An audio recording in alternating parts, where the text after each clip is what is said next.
35-ամյա նորանկախ Հայաստանը պատմության մեջ առաջին անգամ գտնվում է բացառիկ իրավիճակում, փաստում է Հայաստանի ղեկավարն ու մեկնաբանում։ Հայաստանի Հանրապետության անկախությունից ի վեր առաջին անգամ Հայաստանի Հանրապետության բոլոր սահմանային անցման կետերը վերահսկվում են եւ այնտեղ ծառայություն իրականացվում է Հայաստանի Հանրապետության սահմանապահ զորքերի կողմից։ Բայց սա իհարկե իրավիճակը այսպես պայմանավորող միակ հանգամանքը չէ, ըստ վարչապետի։ Ադրբեջանի հետ ունենք սահմանազատված եւ սահմանագծված 12 կիլոմետրանոց սահմանային հատված, որտեղ ծառայություն են իրականացնում Հայաստանի Հանրապետության սահմանապահ զորքերը։ Եվ սա նույնպես շատ կարևոր եւ բացառիկ իրավիճակ է եւ պիտի արձանագրեմ, որ այդ 12 կիլոմետրը Հայաստանի Հանրապետության եւ Ադրբեջանի Հանրապետության սահմանի թերևս միակ հատվածն է, որտեղ Հայաստանի եւ Ադրբեջանի զինված ուժերի ներկայացուցիչները ծառայություն են իրականացնում առանց սաղավարտների, առանց զրահաբաճկոնների եւ ինքնաձիգների պահունակները ոչ թե ինքնաձիգների վրա, այլ պահյուսակների մեջ դրած։ Ապրիլի 27-ը Հայաստանի Հանրապետության ազգային անվտանգության ծառայության սահմանապահ զորքերի կազմավորման օրն է։ Փաշինյանի համոզմամբ սահմանապահ զորքը առհասարակ խաղաղության խորհրդանիշ է, քանզի այնտեղ, որտեղ այն տեղակայված է, տիրում է մեծամասամբ խաղաղություն։ Հենց խաղաղության նպատակի իրագործման համար սահմանազատման եւ սահմանագծման գործընթացն առաջիկայում կշարունակվի եւ կհասցվի իր տրամաբանական ավարտին, ընդ որում ոչ միայն Ադրբեջանի, այլև Վրաստանի հետ։ Մենք օրակարգում իհարկե ունենք նաև Վրաստանի հետ մեր սահմանի սահմանազատման ամփոփման օրակարգը եւ վրաց գործընկերների հետ այս մասին արդեն պայմանավորվածություններ ունենք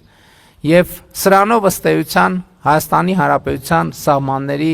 սահմանազատումը եւ սահմանագծումը կամփոփվի եւ մեր պետությունը իր միջազգայինորեն ճանաչված տարածքում ավելի վստահ ձևով զարգացման օրակարգի վրա կենտրոնանալու հնարավորություն կունենա։ Հայաստանի կառավարության նպատակներից է նաև, որ մեր զինծառայողները հնարավորություն ունենան իրենց ծառայությունը իրականացնել մշտական տեղակայման վայրերում, այսինքն տասնյակ տարիներով մեր բանակը իր ծառայության մեծ մասը անց է կացնում խրամատներում, դիրքերում, որոնց պայմանները մեզ հայտնի հանգամանքների բերումով լավագույնը չեն։ Իհարկե, մենք հիմա նաև սահմաններին ամրաշինական աշխատանքներ ենք իրականացնում, ինժեներական հսկայածավալ աշխատանքներ են իրականացվում, բայց մեր նպատակադրումը այն է, որ X պահի մենք նաև այդ ամրացված շրջանները կհանձնենք սահմանապահ զորքերին, որպեսզի սահմանապահ զորքերը այդ տեղերում նույնպես ծառայություն իրականացնեն։ Իհարկե, սա տեղի կունենա լիակատար խաղաղության պայմաններում, դեպի ուր մենք իհարկե ամեն ամսվա, ամեն շաբաթվա, ամեն օրվա հետ ավելի ու ավելի վստահ ենք քայլում։ Եվ այս ամենը Նիկոլ Փաշինյանի խոսքով նշանակում է, որ գործադիր մարմինը առաջիկայում պետք է գրավչության ավելի բարձր մակարդակ ապահովի սահմանապահ զորքերի համար, որն էլ իր հերթին պետք է ցուցաբերի պրոֆեսիոնալիզմի առավել բարձր մակարդակ, քանզի այս կոնտինգենտը պատասխանատու է ոչ միայն խաղաղության, այլև պետության միջազգային համբավի համար։ Չմոռանանք նաև, որ սահմանապահ զորքերը, սահմանապահ ծառայողները այն մարդիկ են, ովքեր առաջինը դիմավորում են Հայաստան եկած օտարերկրացիներին եւ պակաս կարևոր չէ դիմավորում են արտերկրյա ճանապարհորդություններից Հայաստանի Հանրապետություն վերադարձող քաղաքացիներին եւ այս հանդիպման պահը մենք պետք է շատ լրջորեն վերլուծենք եւ գնահատենք, որովհետեւ այս կոնտակտը շատ կարևոր կոնտակտ է, որի տպավորությունները շատ բան կարող են փոխել եւ օտարերկրացիների եւ Հայաստանի Հանրապետության քաղաքացիների ընկալումների մեջ սեփական պետության, սեփական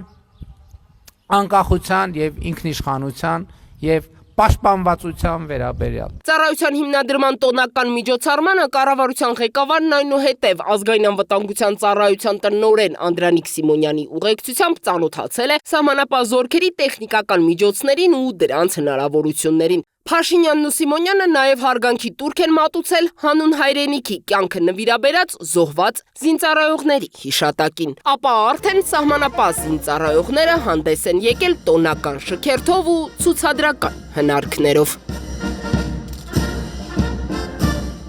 Ձյանա Դավթյան, Free News, Ազատ լուրեր։